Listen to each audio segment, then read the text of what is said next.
Welcome students. So today let's try to understand the relationship between India and Ukraine and how India is navigating these tough waters to play and be careful with Russia and Ukraine equally. So without any delay, let's start to analyze India's relationship with Ukraine. Okay, rather than discussing randomly, let's organize it in structured way. India is actually principled to have a non-aligned or least aligned to any bloc. To understand this, you need to understand an anecdote that is from Mahabharata. Usually, Mahabharata has been treated as fight between Pandavas and Kauravas. Jaishankar in his book mentions that India chooses the path of a king from Udupi. His name is Naresh. Naresh has been unique in his way because he has identified in the war. It's not just taking sides of either Kauravas or Pandavas. It's about ensuring the medical facilities given to those who are injured in war and also preparing food and other aid that is necessary throughout the course of war. So, for this reason, India has been inspired from that, is what our foreign minister Jaishankar mentions, which means India is committed to provide aid in terms of food and also aid in terms of medicine. So this is the first thing that India is finding as an advantage to boost its soft power.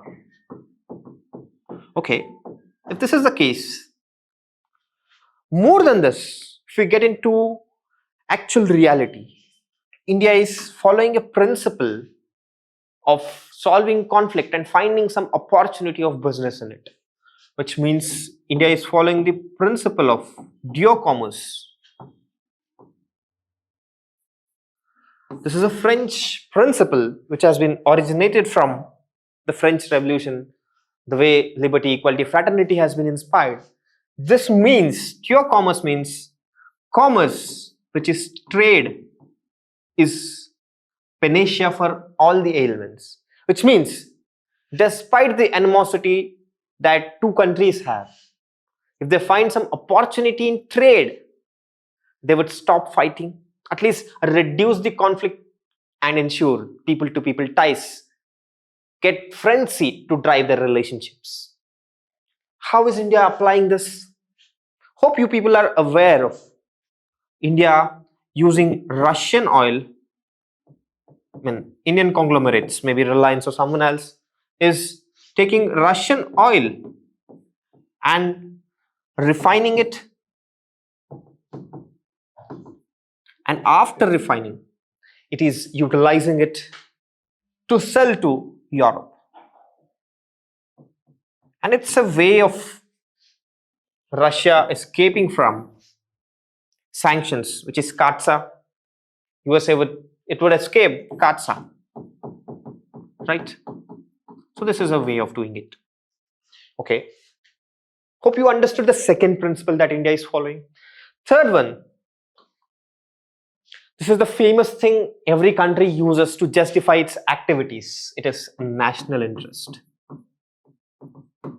What is national interest? Is it defined? The very concept of national interest is pseudo concept. When I say it's pseudo concept, they would first do the activity and then use the national interest as an excuse. India is thinking about national interest to serve its own purpose rather than the rule-based order of the world. Because when it comes to national interest, it would say Ukraine and Russia together being 13% exporter of wheat, and India is one of those top exporter of wheat. With this supply chains broken, the wheat prices have increased tremendously, and India is finding opportunity to use these prices and sell this wheat and garner the forex. If you look at this, earlier even this was garnering forex, and now it's about the wheat. India is finding opportunity in the war, yes, but it's not inhuman, because the first principle which we mentioned was about aid. India was boosting its soft power initially. So this is how India was ensuring both the diplomacy is taken care of through the soft power, which is boosted first, and then finding opportunity to serve its national interest. Okay. Now, with this broken supply chains, India is facing one problem of semiconductor devices. I mean, there is huge inflation when it comes to semiconductor devices, because there's a neon gas and another silicon based application which is necessarily sourced from Ukraine, and whose supply chain being broken has made the troubles double when it comes to TSMC of Taiwan or Samsung of Korea to manufacture. So these two players are finding it difficult. Okay. Even India has started its semiconductors manufacturing by incentivizing PLI, but it's not competitive because the prices have been increasing due to the input costs. That means the raw material which are to be sourced are no more normally at a normal cost. So for these reasons, India wants this semiconductor devices supply chain to be better, for which India is carefully examining the concept of friendshoring. What does friendshoring mean? India is finding a new ties or new alignment of supply chains according to the friendships that you have in international relations, so that even the purpose of maintaining the deterrence would be continued. There is no trade with the enemies that you pursue with. Instead, you are shoring your ships at a place where you have your friends. So that's the reason India is finding many other strategies to overcome this. Hope you understood. These are the main things that govern India's behavior with when it comes to the relationship with Ukraine or Russia. Both being part of USSR, India is not biased towards the Russia, which claims to be actual successor of USSR. India treats Ukraine and Russia equally as successors of USSR, which was a great ally to India, at least informally. Okay. The last thing India claims is it respects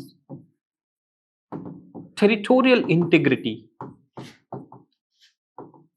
because the issue that India faces with Kashmir often serves in United Nations Security Council. If India is not careful to respect the territorial integrity when it comes to Russia and Ukraine, India might not get support from them when the issue of Kashmir serves, when the bilateral issue of India and Pakistan would come.